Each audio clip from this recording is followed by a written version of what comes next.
All right, so let's go ahead and get into our lesson for today. So what we're talking about today is how to solve exponential and logarithmic equations. So we've been talking a lot about how to convert the forms from exponential to logarithmic form. So just a reminder of that. The base of the power is the same as the base of the logarithm. And the thing that you take the log of is the thing that you're wondering the base to an exponent equals. So logarithms will always give you an exponent value. So we've talked a lot about that. And recently we've been talking about the properties of logarithms and how you can convert logs to different forms. And last class, we talked about the change of base rule, which allows us to use our calculator to calculate logarithms that give you a decimal result.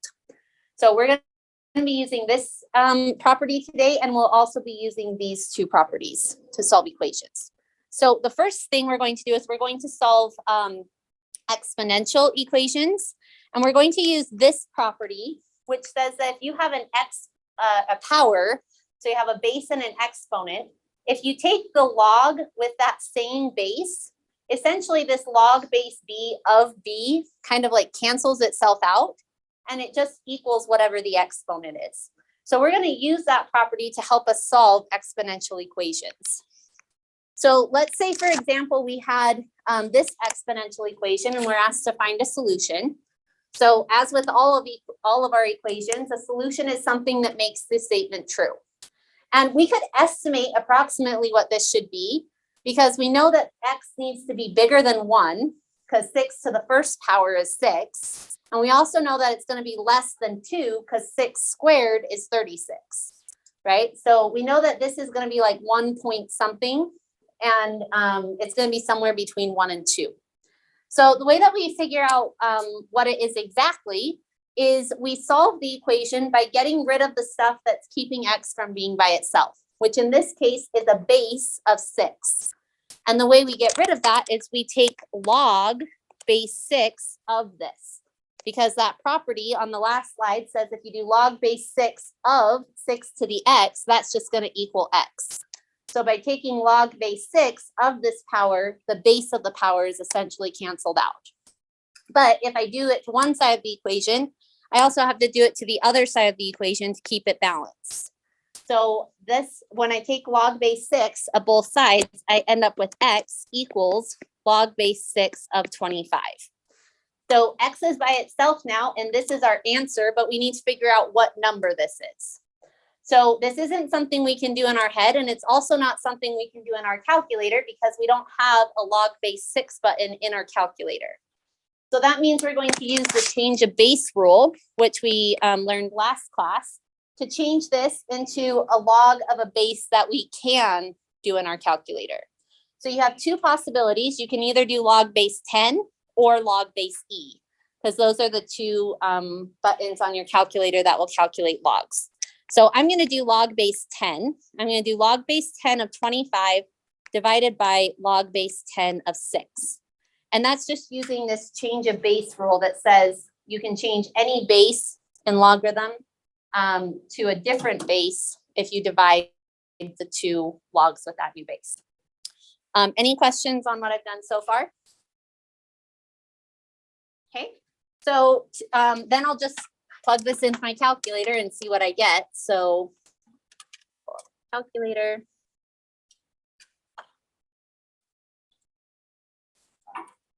And I'll go to my scientific mode. And I'm going to type in 25, then click my log button because my log button finds log base 10 of that. So this is log base 10 of 25. Then I'll divide that result by log base 10 of 6, which gives me the value that x equals 1.79648, etc. And if we think about this, this is reasonable because at the very beginning, we predicted that this x had to be between 1 and 2. There's going to be 1 point something. And this value is 1.76, etc. All right. Any questions on that? Yeah, I just got something different. I don't know how. I mean, because that's why I push log for. I mean, I push log, but there's no log 10 on there. So So log base, if the log button is log base 10. If it doesn't specify a base, then it's log base 10. Yeah. It could be that maybe you did log of 25 and log of 6, but you didn't hit equals when you divided them. So it might just be giving you what log base 10 of 6 is. So if you guys, I would actually, why don't you guys go ahead and calculate that, because you don't want to make a mistake on your test. You got it? Okay. Anybody else having issues getting that result? Because some of it is just knowing how your calculator works. So when you divide these two, you should get this number. Okay, let's do an example that's a little bit more difficult. So on this one, we have 4 raised to 1 minus 4x equals 3. So again, we want to find out what x is, but this time x has a lot of things happening to it. You have x multiplied by a 4, that's subtracted from 1, and then 4 is raised to that power, and we know that equals 3. So what do you guys think we would do first to start getting x by itself? Yeah. Perfect, yep. Because if we do log base 4 of both sides of the equation, this log base 4 of 4 raised to this exponent will just equal this exponent by property 3, I think it is. Oh no, property 4. So by this property, log base 4 of 4 to this exponent will just equal 1 minus 4x. So I'll get 1 minus 4x equals log base 4 of 3. But that's not something we can do in our head. It's also not something we can do in our calculator because we don't have a log base 4 button. So I'm going to rewrite this in another base. So I'll do log base 10. And if I do log base 10 of 3 divided by log base 10 of 4, you can divide those. You can also do the natural log. It doesn't matter whether you decide to do log base 10 or log base e. When you divide the two numbers, it will give you the same result. So I'll go ahead and calculate that. And when I do log of 3, and then, whoops, I didn't clear everything. So log of 3, then divide this by log of 4, hit the equal sign. I get 1 minus 4x equals 0.7924, whoops, 48, etc. Okay, so now the x is no longer in an exponent. It's just like a regular term in the equation, but it's not by itself yet. So what would I need to do next to get x by itself? So I'll subtract 1 from both sides. And when I subtract 1 from that decimal I have, I get negative 4x equals negative 0.20751, etc. And then what's my last step to find out what x is? Yep, divide by negative 4. So when I divide this decimal on my calculator by 4 negative, that gives me x equals 0.05187. And that would be the solution to the equation. And if you wanted to check your work, you could always take that answer, plug it back into the original equation and see if it gives you a true statement. Now, technically, you might not make it an exactly true statement because we rounded some of the answers, but it would be pretty close to equaling 3. Any questions on that? Yeah. How many decimal places would you like? I think they specify to do it to at least 4 decimal places. So just do whatever they say. But like for your past, like similar. Yeah. Yeah, just do enough that I can tell that you got the right answer, but I grade them by hand, so it's not like a automatically graded thing. So yeah. Any other questions? Okay. So why don't you guys try this one? On this one, we have 110 times e to the 2t equals 225. I'll let you guys go ahead and try that, and then we'll go through it together.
Okay, so on this one, we have a lot of things happening to the t.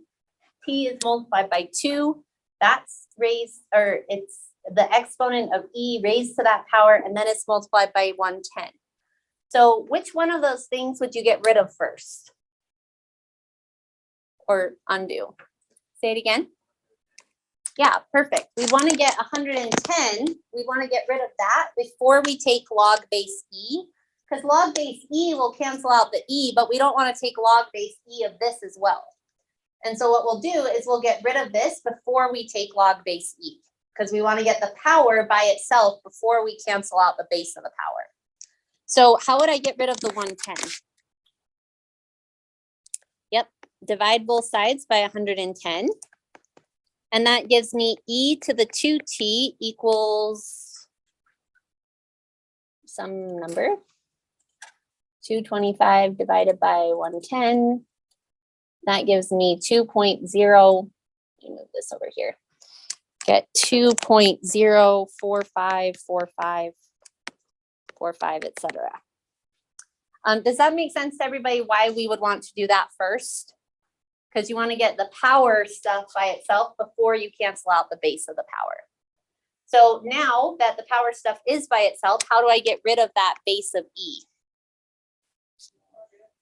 Yep, do log base e of both sides. And when you do that, log base e of e is going to cancel out, and you get 2t equals the natural log of this decimal.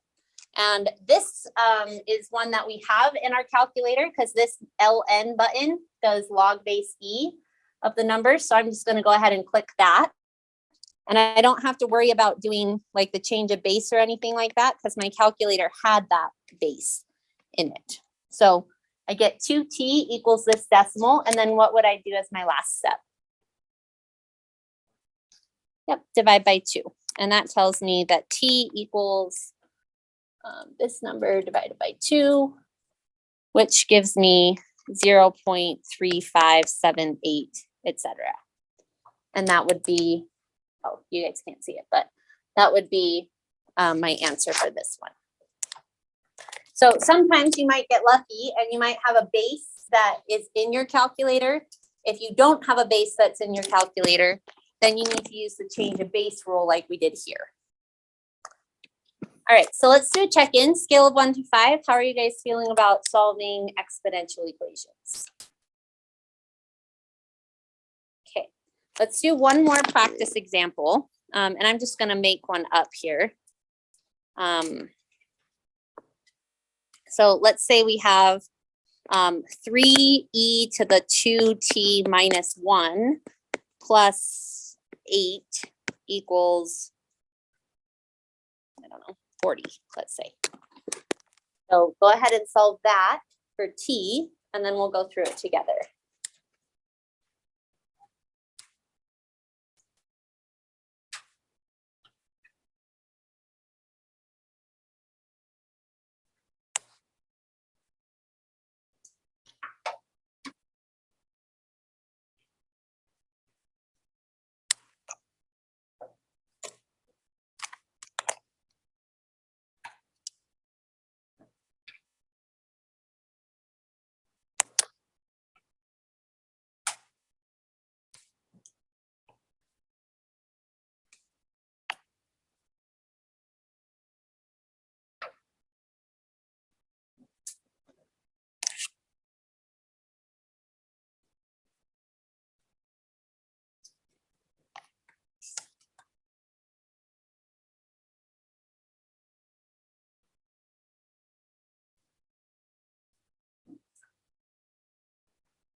Okay, so on this one, what did you guys do first?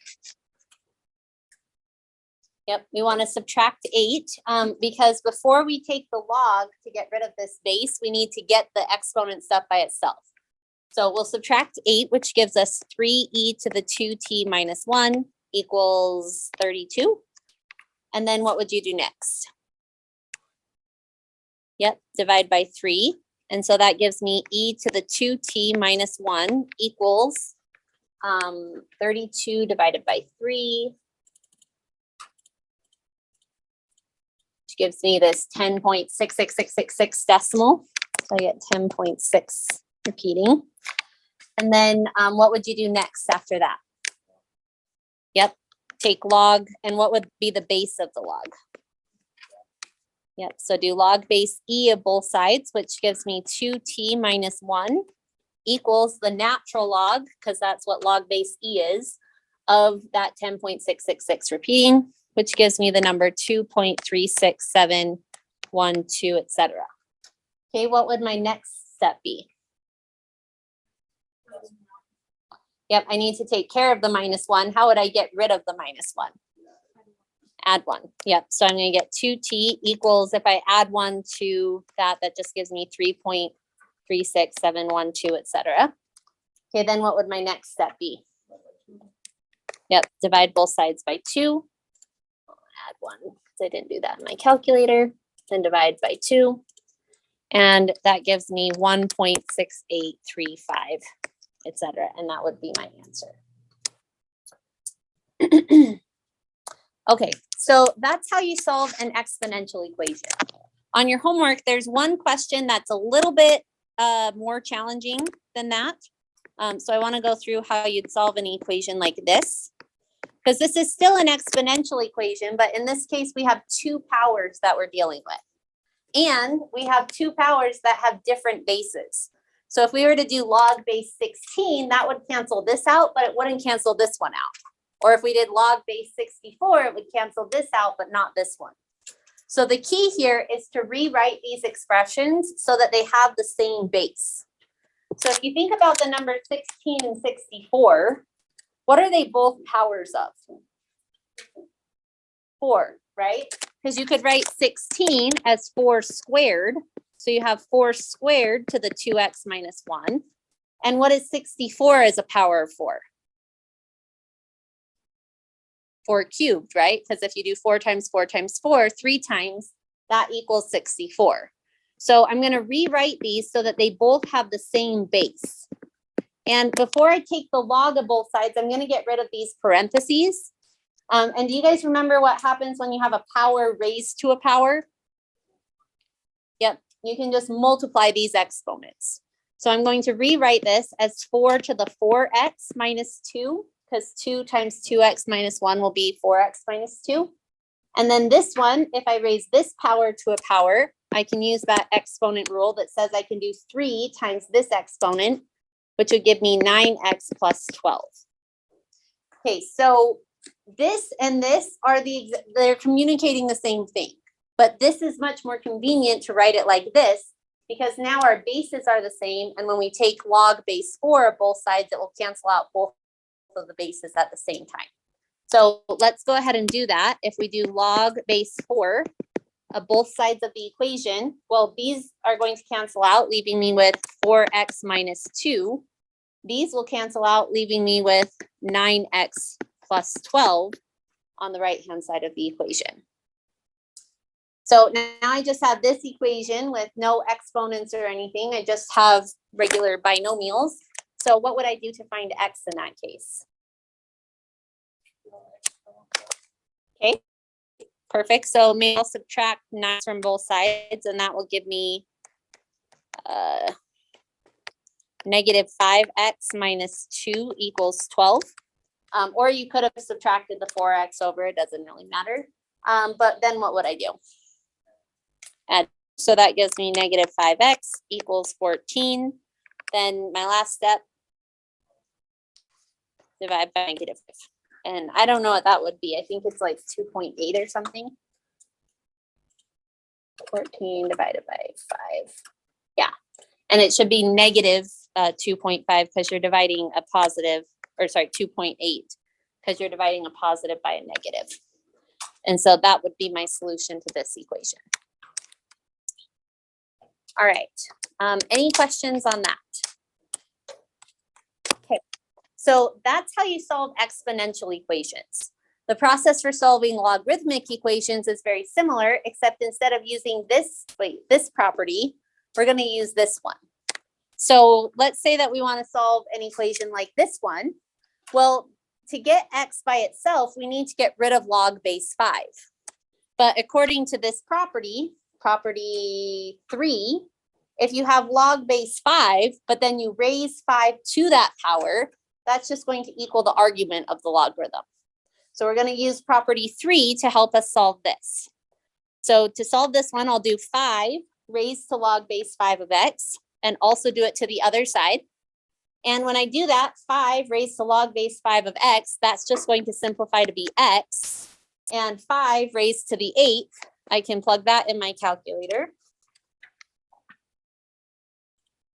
Am I using my exponent tool? So 5 raised to an exponent of 8 gives me the answer that x equals 390,625. And that's how you calculate that one. Any questions on that? So kind of the idea here is that logarithms and exponential expressions are inverses of each other.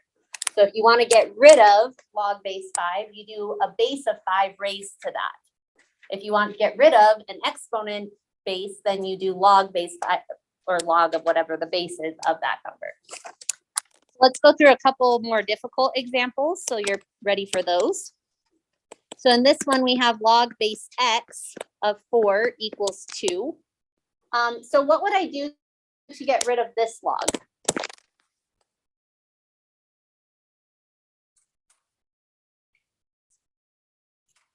It's like we're trying to find x, but ultimately we need to get rid of the log. So how do we undo logs?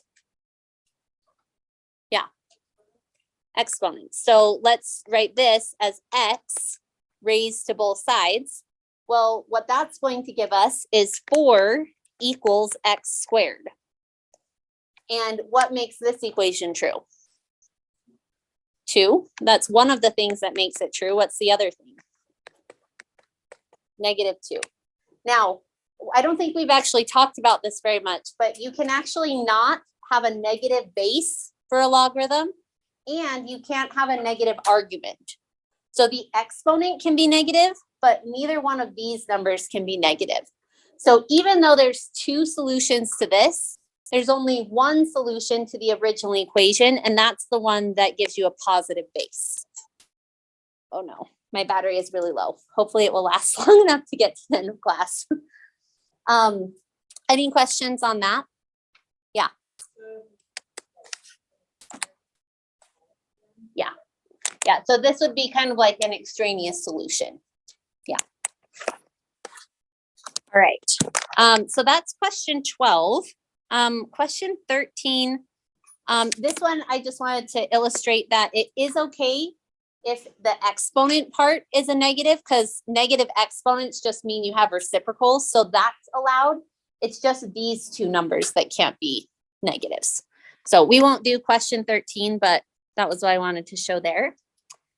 On question 15, this one is a little bit complicated because we have 2 logarithms. And so we can't just do 8 raised to the power, because if we did 8 raised to this side of the equation, you'd have this really complicated logarithm in the exponent. So what we want to do instead is we want to say, okay, well, how could we make that be a single logarithm instead of having multiple logarithms in my equation? Any ideas on how we could do that? Yeah. Do like x times x minus 3, the log 8. Yep. So you're saying use property 5? Okay.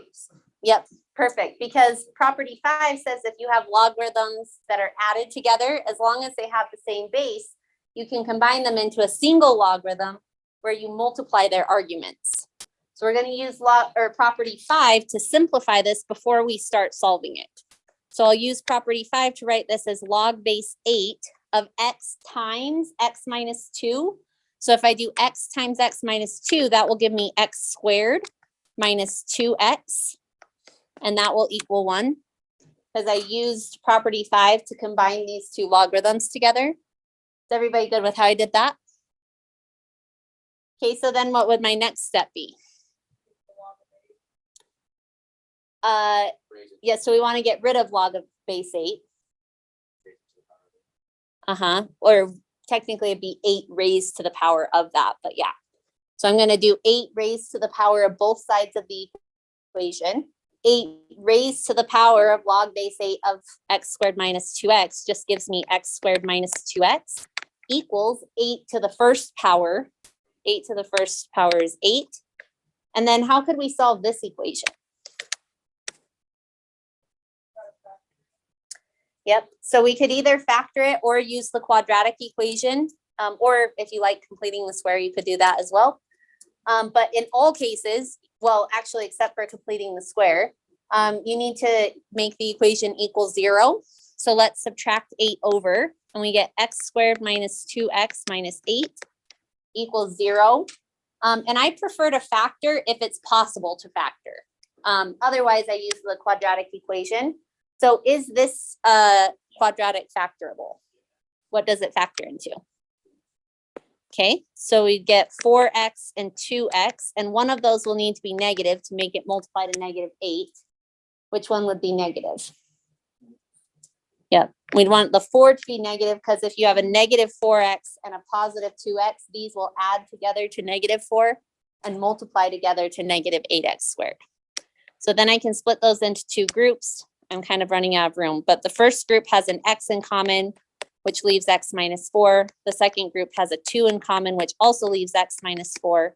When I factor out the common x minus 4, I end up with x minus 4 times x plus 2 equals 0. And what makes that equation true? Yep, so x equals 4, x equals negative 2. And do either one of those solutions make us take a log of a negative? Because you can't take logs of negative numbers or have negative bases for your logs. Our base is fine because that's defined to be 8. But if we were to plug either one of these in, does it create log of a negative?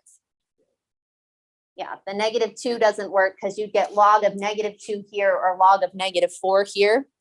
So we're going to eliminate that solution, and our only solution will be x equals 4. Okay. On question 17, what do you guys think we would do to solve this equation?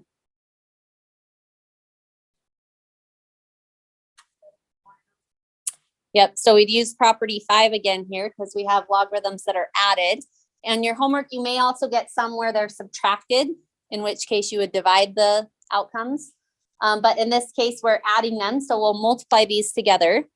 And if I do x minus 6 times x plus 5, let me actually just write this out for a second. So we have x minus 6 times x plus 5, and the logarithm of all of that stuff equals 1, or log base 12 of all of that stuff equals 1. So I'm going to simplify this multiplication and do x times x is x squared, x times 5 is 5x, negative 6 times x is negative 6x. Yeah, just spoiling those out because I'm multiplying them. And I get negative 30. And I have log base 12 of all of that stuff equals 1. So, and I can simplify this a little bit further, but I'll wait till my next step. What do I need to do to get rid of the log? Because I can't factor or do anything with this stuff until I get rid of the log to solve for x. Say it again. Yep, do an exponent. So we'll do 12 raised to both of those sides of the equation. 12 raised to log base 12 will cancel out, and we get x squared. I'll go ahead and combine these right here. So 5x's minus 6x's gives me a negative x minus 30 equals 12 to the first power, which is just 12. Then what would I do from here? Perfect. So I'll subtract the 12 to the other side, which gives me x squared minus x minus 42 equals 0. Is that easily factorable? I'm seeing some people saying no and some people saying yes. So those who are saying yes, what two numbers multiply to negative 42x squared and add to negative 1x? Negative what? Okay, so if I do negative 6 and positive 7x, let's check that. Whoops. So, oh yeah, that would add to a positive 1. So let's actually make the 6 positive and the 7 negative, because then they'll go to negative 7. Okay, awesome. So then we'll split those into two groups. The first group has an x in common, which gives me x plus 6. The second group has a negative 7 in common, which also gives me x plus 6. Oh, and this should all equal 0. And then I can pull out the common x plus 6, which gives me x plus 6 times x minus 7 equals 0. And what things make that equation true? Perfect. So I get x equals negative 6 and x equals positive 7. And will either one of those make me take a logarithm of a negative number? Yeah, negative 6 will actually make both of them negative, because negative 6 minus 6 would be log of negative 12. Negative 6 plus 5 would be log of negative 1. So we'll eliminate that one, but 7 should be fine, because 7 minus 6 is a positive 1. 7 plus 5 is a positive 12. So Anytime you get a negative number as your answer, it won't work. technically it depends on what's in here. Like in all of the cases we've done so far, it makes you take the log of a negative. But if you had like a negative x in here, you would actually want a negative value for x, because the opposite of a negative would be a positive. Which won't be on our homework today. I don't think I saw any like that, yeah. But if you did get one, basically the idea is you can't take the log of a negative. So you look at when you take your solutions and plug them back in, does that number end up being a negative? Good question. Any other questions? Okay, I think that was the last example I wanted to go over. So I'm glad my iPad didn't die. One quick thing I wanted to mention. On question 18, this is a word problem one. And they give you like an original purchase price. They give you a formula that includes that purchase price. So you don't really have to use that because it's already in the formula. And they ask you to find the value of the car when it's 3 years old. And in this formula, T is representing the time in years. And so basically you just take a 3 and plug it in for T and calculate out what that is. On part B though, I wanted to just clarify what this means. So the total depreciation amount is how much money or the value of the car decreased. So for this one, I would take 5, plug it in for T, and that would tell me how much the car was worth after 5 years. But that's not the depreciation amount, because the depreciation amount is how much money was lost getting to that point. So the way you would do it is you take 5, plug it in, find that number. That's the value after 5 years.